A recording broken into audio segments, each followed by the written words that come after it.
NTPC उसके बारे में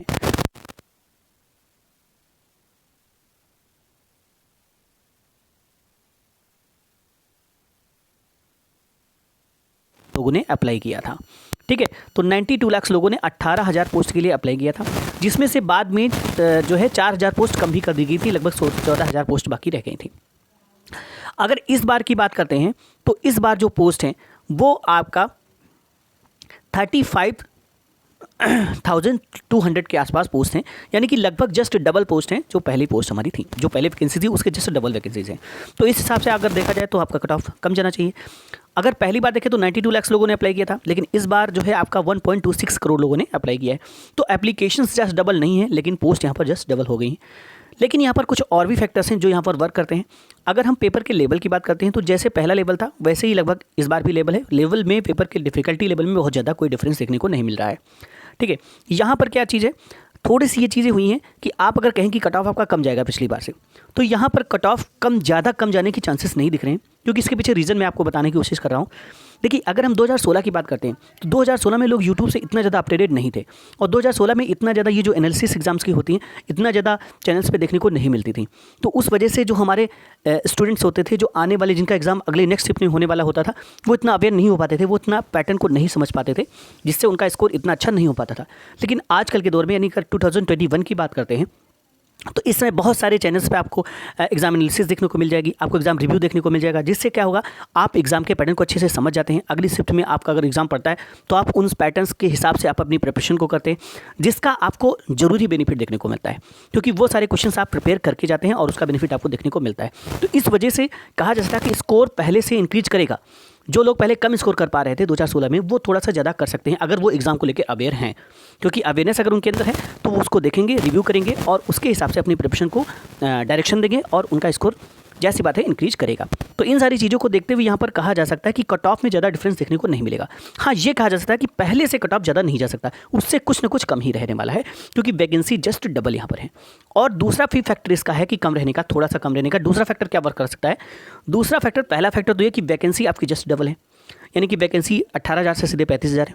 दूसरी आपका क्या कर सकता है कि पहले आपके 15 टाइम्स लोगों को प्री से, यानी CBT 1 से CBT 2 में बुलाया गया था, यानी 15 टाइम्स लोगों को CBT 2 के लिए बुलाया गया था। लेकिन इस बार जो नोटिफिकेशन है उसमें कहा गया कि आपको 20 टाइम्स लोगों को यहाँ पर मेंस के लिए बुलाया जाएगा, यानी कि CBT 2 के लिए 20 टाइम्स लोगों को बुलाया जाएगा। तो अगर पहले की बात करते हैं तो अगर 18 था, उसके हिसाब से बात करते हैं तो लगभग 3 लाख के आसपास लोगों को यहाँ पर पहले बुलाया गया था, 3 लाख लोगों को CBT 2 के लिए बुलाया गया था। लेकिन इस बार अगर देखते हैं तो लगभग 7 लाख लोगों को CBT 2 के लिए यहाँ पर कॉल किया जाएगा। तो 3 लाख और 7 लाख काफ़ी ज़्यादा डिफरेंस है, लगभग 2.5 गुने का डिफरेंस यहाँ पर बन जाता है। तो इस वजह से कहा जाता है कि कट ऑफ थोड़ा सा स्लाइड सा कम जाएगा यहाँ पर। ठीक है, कुछ लोग यहाँ पर दोस्तों बताते हैं कि कट ऑफ 77 पहले गया था। देखिए 77 इलाहाबाद 77.49 जो कि इलाहाबाद जोन का कट ऑफ गया हुआ था, और 82 के समथिंग गया था आपका चंडीगढ़ का कट ऑफ। लेकिन ये जो कट ऑफ था 77.49 और 82, ये आपका नॉर्मलाइज्ड स्कोर था। ठीक है, रॉ मार्क्स और नॉर्मलाइज्ड स्कोर में काफ़ी ज़्यादा डिफरेंस होता है, देखने को मिलता है। तो दोस्तों यहाँ हम रॉ मार्क्स की बात करेंगे, नॉर्मलाइज्ड स्कोर की बात नहीं करेंगे। तो दोस्तों अगर हम बात करें, अगर आप मान लें कि आपका 77.49 ये रॉ मार्क्स आप लेकर चलते हैं कि आपका रॉ मार्क्स का कट ऑफ है, यानी कि आपके इतने मार्क्स बन रहे हैं तभी आपका सिलेक्शन हो पाएगा, तो ये एकदम गलत है। क्योंकि जो इसका मेंस एग्जाम हुआ था, यानी कि अगर हम 2016 की बात करते हैं तो 2016 में जो इसका मेंस एग्जाम हुआ था उसमें 76 पॉइंट समथिंग जिसका बन रहा था 100 आउट ऑफ 100। देखिए 120 पे एग्जाम हुआ था लेकिन मार्किंग आउट ऑफ 100 की गई थी।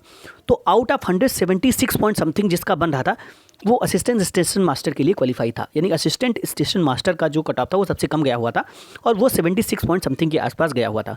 तो आप सोच सकते हैं कि अगर 100 में 76 लाने से आपको मेंस में आपका सिलेक्शन हो जाता है, तो आप प्री जिसमें 20 टाइम्स लोगों को बुलाया जाएगा, जबकि मेंस में तो आपको सिर्फ 2 या 3 गुना लोगों को बुलाया जाता है, लेकिन जो प्री है जिसमें कि 20 टाइम्स लोगों को बुलाया जाएगा, तो क्या उसका भी कट ऑफ 77 के या 75 के आसपास जा सकता है? ऐसा हो नहीं सकता, इसका कट ऑफ कम ही जाना है। लेकिन यहाँ पर आपको 77.49 दिख रहा है, 82 पॉइंट समथिंग दिख रहा है जो कि पिछला है, तो वो मैंने बताया ना कि वो एक नॉर्मलाइज्ड स्कोर है। और अगर आपके रॉ मार्क्स जो मैं बता रहा हूँ इतने बन रहे हैं तो आपका सिलेक्शन यहाँ पर पक्का हो सकता है। तो चलिए देख लेते हैं यहाँ पर हमारे हिसाब से क्या कट ऑफ जा सकता है। आप लोग भी अपने कमेंट बॉक्स में ज़रूर बताइएगा कि आपके हिसाब से क्या कट ऑफ जा सकती है। तो दोस्तों यहाँ पर अगर हम बात करते हैं जनरल कैटेगरी की, ठीक है, तो जनरल कैटेगरी में अगर आपके नंबर 65 प्लस के आसपास बन रहे हैं, ये दोस्तों मैं रॉ मार्क्स की बात कर रहा हूँ, यहाँ पर मैं आपका नॉर्मलाइज स्कोर की बात नहीं कर रहा हूँ, मैं दोबारा रिपीट करना चाहूँगा, मैं रॉ मार्क्स की बात कर रहा हूँ कि आपके जो आप पेपर देकर आते हैं उसमें नेगेटिव मार्किंग करने के बाद जो क्वेश्चंस आपके सही क्वेश्चंस जो नंबर बनते हैं उसकी मैं यहाँ पर बात कर रहा हूँ। तो अगर आपके 65 प्लस बन रहे हैं, आपके रॉ मार्क्स इतने आ रहे हैं, तो डेफिनेटली आप CBT 1 को क्वालिफाई कर जाएंगे। ठीक है, अब अगर हम यहाँ पर बात करते हैं OBC की, तो अगर दोस्तों OBC में आपके 60 प्लस बन रहे हैं, कितने बन रहे हैं आपके, अगर आपके OBC में आप आते हैं और अगर आपके रॉ मार्क्स 60 प्लस बन रहे हैं तो आप यहाँ पर CBT 1 को क्वालिफाई कर जाएंगे।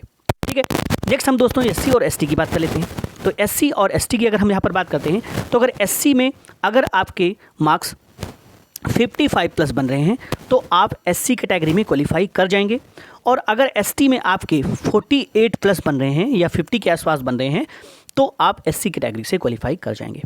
और दोस्तों मैं साथ में ये भी कहना चाहूँगा कि जिनके 65 से कम भी बन रहे हैं, यानी कि 60 के भी आसपास आ रहे हैं, उनके भी यहाँ पर पूरे 100% चांसेस हैं कि आपका CB2 निकल जाएगा, क्योंकि यहाँ पर नेगेटिव मार्किंग और साथ में आपका जो नॉर्मलाइजेशन है उसका काफ़ी ज़्यादा इफेक्ट देखने को मिलता है, क्योंकि कुछ शिफ्ट इजी होती हैं और कुछ शिफ्ट टफ होती हैं। टफ शिफ्ट में लोग ज़्यादा स्कोर नहीं कर पाते और नॉर्मलाइजेशन के बाद उनका स्कोर काफ़ी ज़्यादा बूस्ट करता है, काफ़ी ज़्यादा इंक्रीज़ कर जाता है। तो अगर आपके 60 के आसपास भी मार्क्स बन रहे हैं और आपको लगता है कि हमारी शिफ्ट थोड़ा हार्ड थी, इसकी वजह से हमारे मार्क्स 60 के आसपास आ रहे हैं, तो आप डेफिनेटली CBT 1 को क्वालिफाई कर जाएंगे। आपको बिल्कुल भी टेंशन लेने की कोई ज़रूरत नहीं है। तो दोस्तों ये थी हमारे हिसाब से यहाँ पर कुछ एनालिसिस कि आपका जो CBT 1 का कट ऑफ है RRB NTPC का वो कितना जा सकता है, आपको कितना सही लगता है। आप लोग अपने लाइक से ज़रूर बताइएगा कि आप लोग इसको कितना सही लगा ये कट ऑफ। तो ये थी छोटी सी यहाँ पर इन्फॉर्मेशन कट ऑफ के बारे में। काफ़ी लोग हमारे पास यहाँ पर क्वेरीज आ रहे थे कि कट ऑफ इसका कितना जा सकता है, तो मैंने सोचा इसके लिए मैं एक सेपरेट वीडियो बना देता हूँ। तो इसी तरह की वीडियोस पाने के लिए हमारे चैनल को सब्सक्राइब कर सकते हैं। मिलते हैं नए अपडेट के साथ, तब तक के लिए थैंक्स फॉर वॉचिंग।